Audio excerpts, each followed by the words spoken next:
Hello बच्चों, let us read the question. Heat is added to a substance, but its temperature does not rise. Which of the following statements provides the best explanation for this observation? तो question के अंदर हमें 4 options दिए हुए हैं. इनमें से हमें बेस्ट ऑप्शन चूज करना है. और क्वेश्चन में दिया हुआ है हमें कि हीट ऐड की गई है लेकिन इसका टेम्परेचर इंक्रीज नहीं हुआ है सब्सटेंस का. तो सबसे पहले हम की कॉन्सेप्ट समझ लेते हैं. की concept latent heat. Latent heat क्या होती है? It is the amount of heat added to a substance without rising its temperature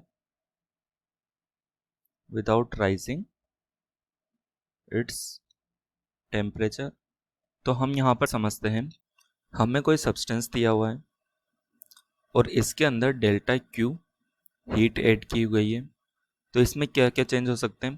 पहला, इसकी काइनेटिक एनर्जी इंक्रीज हो जाए. Kinetic energy of the molecules increase हो जाए, उसकी वजह से इसका टेम्परेचर इंक्रीज होगा.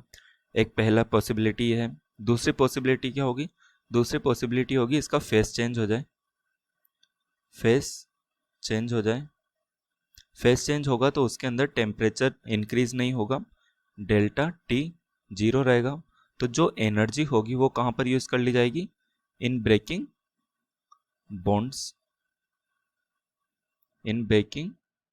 बॉन्ड्स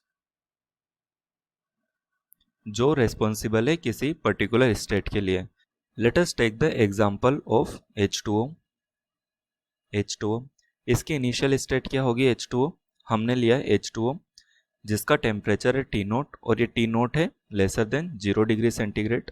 तो इस स्टेट में ये आइस फेस, इसका फेस होगा आइस, दैट इज सॉलिड होगा. इसके अंदर हमने delta Q1 amount of heat add की और इसका टेम्परेचर पहुंच जाता है 0 degree centigrade.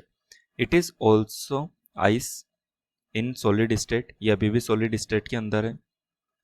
Now we have added delta Q2 amount of heat. अब इसका जो टेम्परेचर होगा, इसका टेम्परेचर राइज नहीं होगा बल्कि इसकी स्टेट चेंज हो जाएगी फ्रॉम सॉलिड टू लिक्विड होगी और ये हमारा वाटर बन गया. अगर हम इसमें further energy delta Q3 add करेंगे तो इसमें क्या होगा? इसका टेम्परेचर इंक्रीज होगा and it will increase up to 100 degree centigrade. 100 degree centigrade तक ये लिक्विड ही रहेगा. आफ्टर 100 डिग्री सेंटीग्रेड अगर हम इसमें delta Q4 amount of heat add करेंगे तो इसका टेम्परेचर इंक्रीज नहीं होगा, टेम्परेचर वही रहेगा, टेम्परेचर 100 डिग्री सेंटीग्रेड ही रहेगा. लेकिन जो लिक्विड स्टेट है वो लिक्विड स्टेट किस में कन्वर्ट हो जाएगी? वो गैस स्टेट में कन्वर्ट हो जाएगी. तो हम यहाँ पर देख सकते हैं डेल्टा Q1 जो अमाउंट हीट दी हमने उसका यूज किया गया टेम्परेचर इंक्रीज करने के लिए.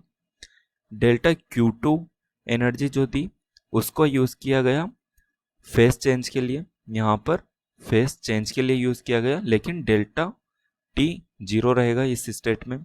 अगेन डेल्टा Q3 जो अमाउंट ऑफ हीट दी गई उसका यूज हुआ टेम्परेचर इंक्रीज करने के लिए और जो Q4 दी उसका यूज हुआ फेस चेंज करने के लिए.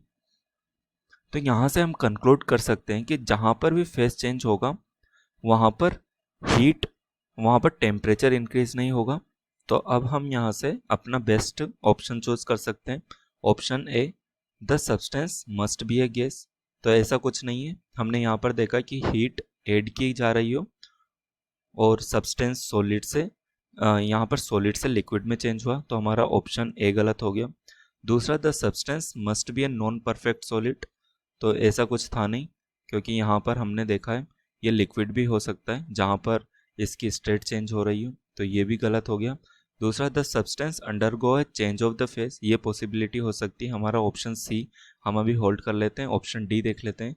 The substance has unusual thermal property, ऐसा भी कुछ नहीं है. ये सिर्फ वाटर के केस में नहीं होगा या फिर किसी एक पर्टिकुलर सब्सटेंस के केस में नहीं होगा, ये सभी सब्सटेंस में होगा। जहाँ पर भी फेस चेंज होगा वहाँ पर टेम्परेचर चेंज नहीं होगा, सिर्फ कुछ अमाउंट ऑफ हीट रिक्वायर्ड होगी, जिसे लेटेंट हीट बोलेंगे। तो हमारा ऑप्शन डी भी गलत हो गया। तो यहाँ से निकल के आता है जो बेस्ट पॉसिबल ऑप्शन है हमारा सी है। तो अब हम अपना फाइनल आंसर लिख लेते हैं।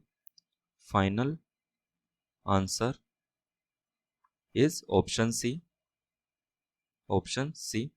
I hope you have understood the solution. Best of luck. Thank you.